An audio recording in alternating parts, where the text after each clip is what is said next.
Welcome, Reverend Jim Gaither. Thank you. Well, it's delightful to be here with you. What a wonderful group you are.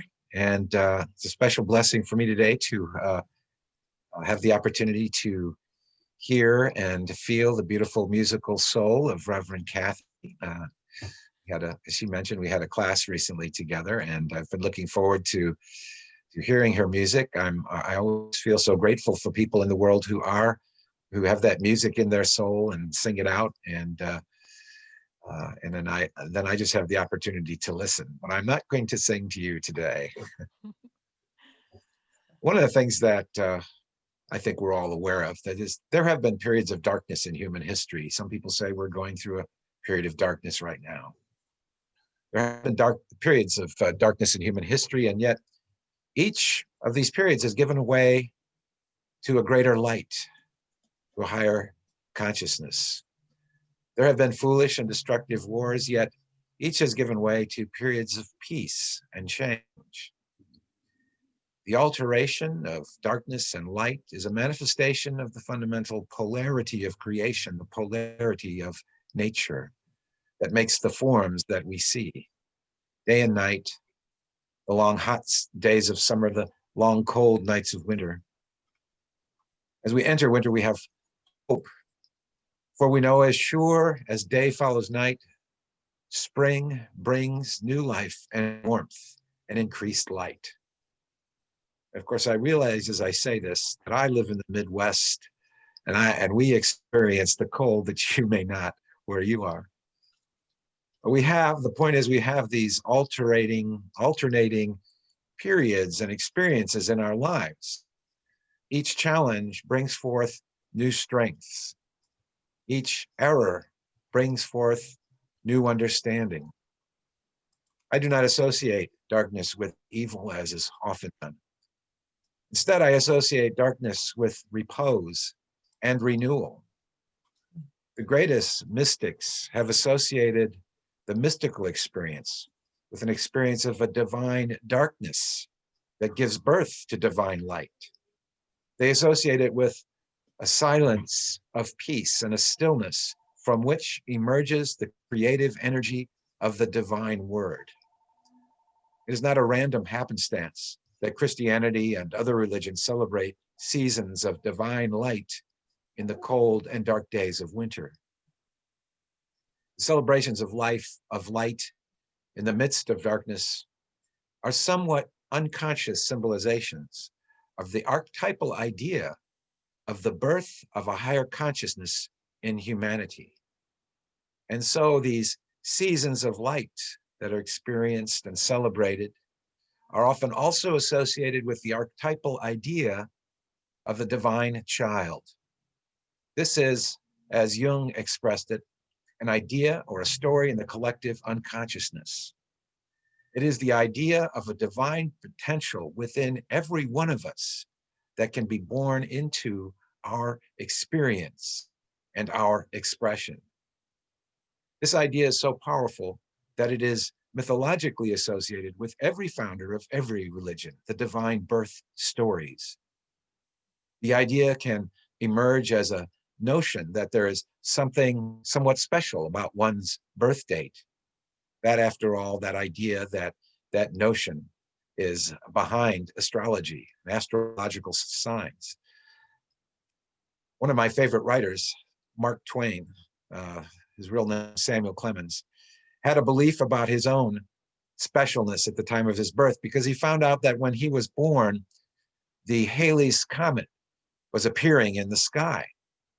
And he so associated with that divine event, or as he saw it, that celestial event in any case, that he became convinced that when the comet appeared again, he would make his transition.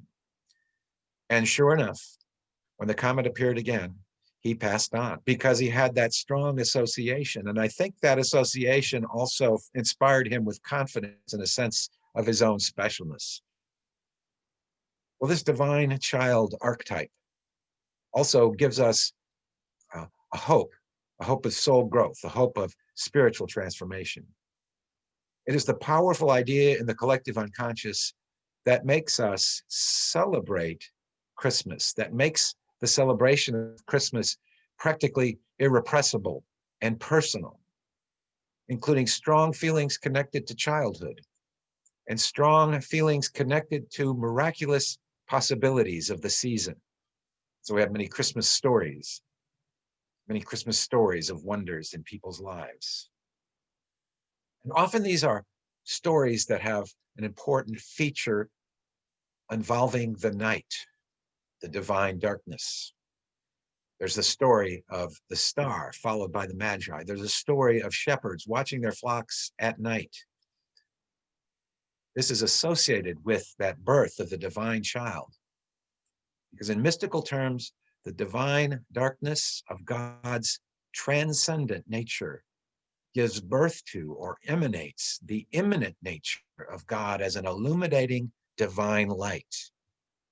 This idea of becoming as a child is really reaching back into a sense of limitless possibilities that the child has. So Jesus said, unless you become like a little child, you cannot enter the kingdom of God. We must find this place of openness, of possibilities, in order to express them, in order to make contact with the higher, more divine nature within us. So the Advent season of Christianity is a symbolization of this giving birth to divine qualities. And it is a season, it is a process of giving birth to peace and light and love and life. Christianity calls it the birth of Christ. In Judaism, Hanukkah celebrates a miracle connected with a greater overcoming by the Jewish people, a miracle of 8 nights of light provided by 1 night's worth of oil. It's a celebration of light. Buddhism commemorates the day of Gautama Buddha's enlightenment with decorations of lights. In Hinduism, there's Diwali, the festival of lights, to celebrate the triumph of good over evil. And isn't that a wonderful thought that every year we celebrate the triumph of good over evil and connect it with light? These are just a few examples of religious celebrations connected to a greater light about to emerge from darkness. And in unity, this potential for illumination is represented in our Christmas candlelight service at the end of the season as Christmas Day arrives. Now, Unity's founders felt that religious rituals generally and often obscured the spiritual truths they were meant to convey. And consequently, Unity's founders did not develop or practice the usual physical rituals of Christianity. There was no physical baptism or communion service. They interpreted the spiritual meaning, but they did not seek to create rituals that they felt could obscure that spiritual meaning. So they were not particularly interested in rituals. And at the same time, they did not resist the incorporation of rituals by those who felt the need for them. The first and only ritual they specifically approved was the Christmas candlelight service, developed by a Unity minister and friend of theirs. Candlelight service is practiced in practically every Unity center and church. The Unity minister who created the Christmas candlelight service was Ernest Wilson. I want to tell you a little bit about Reverend Wilson. He, unlike the Fillmores, he loved celebratory rituals. In fact, the Unity minister's special service manual includes weddings and memorials and a spiritual communion service and all the other kinds of special services we associate with church.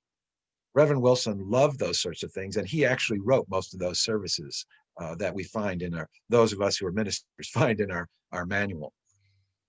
He referred to the candlelight service as an acted out prayer. And interestingly, in the early 50s, he actually performed and celebrated that candlelight service that he developed on national television, on the NBC television network.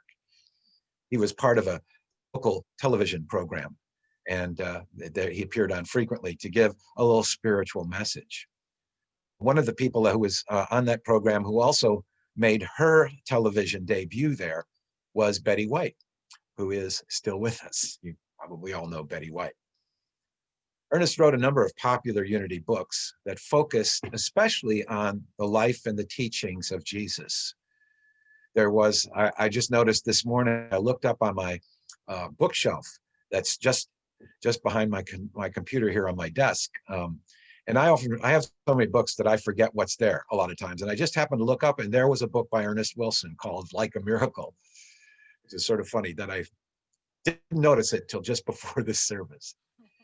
He developed a very popular series of lessons based on the teachings of Jesus that was called the Master Class Lessons, which many people, thousands of people took back in the 50s and the 60s, Unity people. He wrote a wonderful book that seems, in a way, kind of out of place in our usual ways of thinking about the Christ nature. It's called The Contemplation of Christ. And in that book on the contemplation of Christ, Ernest brings forth his own sort of special, I want to say his special devotion to the Christ idea and his association of that with Jesus. And so in the Contemplation of Christ, he talks about imagining what Jesus' eyes must have looked like. What are the eyes of the Christ, and so on. So there's a sort of physical imagery that he used. He wrote a book for the celebration of Easter called The Week That Changed the World. And interestingly, he also wrote a book called Have We Lived Before, in which he makes a case for the reality of reincarnation using not only the metaphysical perspective, but passages from the Bible. My favorite Ernest Wilson book was his memoirs, If You Want to Enough. He tells this delightful story of his spiritual path and the people he meets along the way, including Charles and Myrtle Fillmore, with whom he was good friends. He was also friends with Bert Parks. Some of you might know Bert Parks. I mentioned Betty White. He had encounters with Henry Fonda, Cecil B. DeMille, Lillian Gish, Walter Houston, Amanda Blake, Mickey Rooney, Lawrence Welk, and various other celebrities of the time, because of the ministry that he did. That was partly a television ministry, but also, of course, it was a ministry in the Los Angeles area. And I had the good fortune and blessing to have met and heard Ernest Wilson speak, because when I was in ministerial school, he came to speak to our class. I know that I took notes while Ernest was speaking, but that was, 40 years ago. I've pretty much lost track of those notes, so I can't really tell you anything very specifically, particular that he said. But what he was did not fade from my memory. For one thing, the first thing you noticed about Ernest was his appearance. Now, remember, he was about 82 years old when he came to appear before us, but in our class. But he had like these tailored suits that he wore. He had a neatly trimmed mustache, his white hair and his white mustache. He reminded me a little bit of the actor William Powell in terms of his appearance. But he immediately impressed us as someone having kind of a spiritual glow. You've probably noticed that in some people. He was spry, he was cheerful, he was full of energy and good humor. He had a very wry sense of humor that I do remember. It made us laugh many times in the day as he talked to us. And he was a person who was completely positive about the unity message and about unity ministry. Often when ministers would come to speak to us, they would tell us sort of, I want to say, horror stories of ministry. But Reverend Wilson didn't do anything like that. I'm sure he had his various challenges in ministry, but he always spoke of ministry as a joyful spiritual service. It was a positive Christianity. Many times over the years, people have asked me, what religion do you belong to? Maybe you've had that question asked also. And I always respond, I am in unity. Now, of course, when I say that, I mean it in the broadest possible and even in a mystical sense, but I don't explain that. I just say I'm in unity. And very often, almost inevitably, the inquirer will ask me, well, what is unity? Is it Christian? And I always answer yes, without further explanation. And this is very much true. The origins of unity, it's Christian. Charles Fillmore wrote this passage that was imprinted on many books that were printed by Unity over the years. He said, unity is a link, the educational movement inaugurated by Jesus Christ. Our objective is to discern the truth in Christianity and prove it. The truth that we teach is not new. Neither do we claim special revelations or discovery of new religious principles. Our purpose is to help and teach mankind to use and prove the eternal truth taught by the Master. So unity is Christian in its origins. There's a greater truth about unity, which I almost never go into when people ask me, although it depends on the conversation, how that conversation goes. There is this greater truth about unity, which is that you do not have to be a Christian in order to be in unity. Why? Well, you can be a Buddhist, a Hindu, a Jew, or none of the above, and still be welcome in a unity community.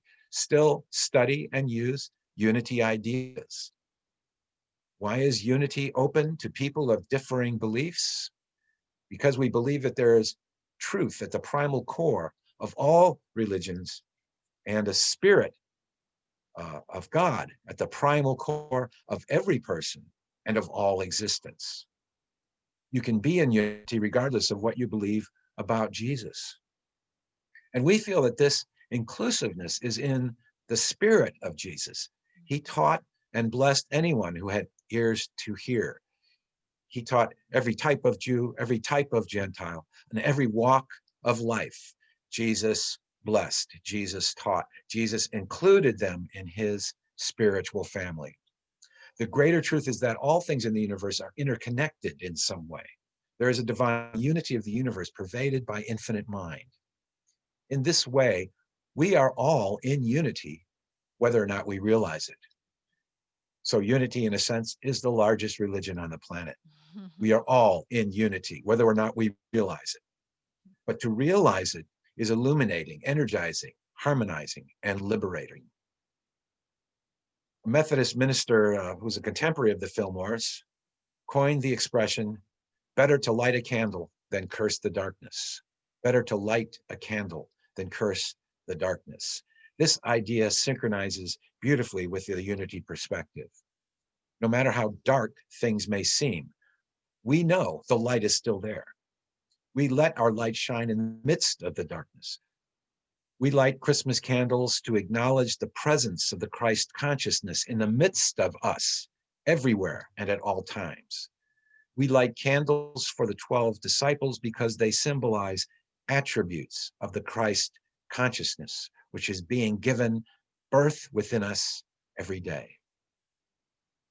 So this is the second Sunday of Advent, and the theme, as you've heard or gathered by now, the theme is peace.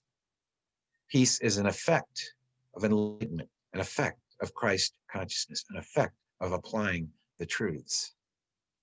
It is only as we find that divine light within.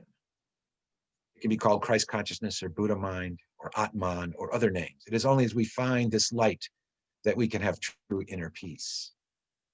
Outer peace, world peace, that many of us long for, this world peace cannot be attained through political machinations or war. World peace can only be established by a change in the inner states of consciousness in humanity. It may not be necessary for everyone to find inner peace in order to establish world peace. However, global outer conditions reflect the collective human consciousness. If most people throughout the world should attain that inner peace, those people will not create conflict and will be a calming presence in the global mental atmosphere. Those who have peace are not neurotically compelled by lust for wealth or fame or power. It is such neurotic compulsions that drive world leaders and their followers to create conflict and war. So if all world leaders define that light that brings peace, no world leader would cause conflict. Until that day, when inner light and peace reach a critical mass and a shift in consciousness, those of us who have found the inner light and peace must persistently let their light shine. Ideas of peace and light are associated with the announcements of the birth of Jesus in the Gospels, as you've heard, the daily word. Also present in those annunciations is the declaration, "Be not afraid." Overcoming fear is part the path of peace. It is an effect of peace. Many times in stories about Jesus, he tells people, fear not. In the Sermon on the Mount, he says, blessed are the peacemakers, for they shall be called the children of God. In the gospel nativity story in Matthew, an angel appears to Joseph in a dream and says, Joseph, son of David, do not fear to take Mary for your wife, for that which is conceived in her is the Holy Spirit. Do not fear. The Magi in the story in Matthew followed the light of a star to find the divine child. In the Gospel of Luke, when the angel appeared to Mary, the angel first said, do not be afraid, Mary, for you have found favor with God. You heard the comments about Zechariah, the father of John the Baptist. When he, after his period of silence, as you heard in the story, when he was let out of that period of silence, he proclaimed a prophecy to the world. And he said, the day shall dawn upon us from on high to give light to those who sit in darkness and in the shadow of death, to guide our feet into the way of peace. In Luke, the angel said to the shepherds, be not afraid, for behold, I bring you good news of great joy, which will come to all the people. And suddenly there was an angel.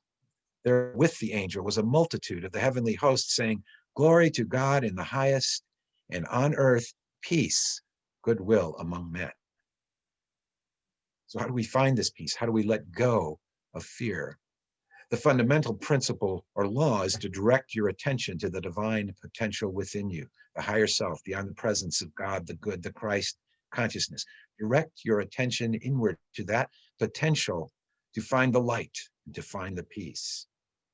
As the light from the Spirit enters into your consciousness, it is accompanied by the peace that surpasses all understanding. Unity's co-founder, Charles Fillmore, recognized peace as the first step in prayer for health. He wrote, the first step in prayer for health is to get still. And he quotes the scriptures, be still and know that I am God. To get still, the body must be relaxed, he goes on to say, and the mind quieted. Center attention within. There is a quiet place within us all. And by silently saying over and over, peace, be still, we shall enter that quiet place, and a great stillness will pervade our whole being. Charles went on to say, metaphysicians who study the mind and its many modes of action find that when they refuse to let thoughts of worry, anxiety, or other distractions act in their minds, they gradually establish an inner quietness that finally merges into a great peace. When this peace is attained, the individual gets inspirations and revelations direct from the infinite mind. We find this peace, I say. We find this peace. The light and the divine word speak to our consciousness. We may not hear it as words or see it as light, but we may just simply feel it and know it. In most Unity churches, the end of the service, we sang, let there be peace on earth, and let it begin with me. We must recognize it is not enough to know about truth. We must persistently practice the principles to know and demonstrate them. This must begin with those who know about the truth. Every religion has teachings about finding inner peace and behaving peaceably in the world. People know about truth, but don't know and demonstrate truth, at least not always. That is the focus, not to simply know about it, but to know it and demonstrate it. Peaceful thoughts, peaceful words, peaceful actions. That is the only way to inner and outer peace. Stillness and quietness in the heart opens the mind to divine illumination. Serenity in the soul is a healing balm. A peaceful spirit can calm a storm. Can we do anything in the outer world that will have a real impact of world healing and world peace? Yes. When you find inner peace, it will be revealed to you what is yours to do. Being peace right where you are is the key. Being peace right where you are is the key. You may be called to support the spiritual message, to engage in political action, or to teach the message, or to sing it. You may, in this state of peace and connection with the divinity within you, you may receive creative ideas that you alone can manifest as art or music or business or organized charity. As you find the place of quiet stillness and peace, the light will dawn and you will know what is yours to do. From the transcendent divine darkness, the immanent divine light will shine through you. From the place of peace and silence, the divine word will speak and sing through you with power to bring harmony and peace on earth, goodwill to humanity. So, my friends, I say again, peace, be still.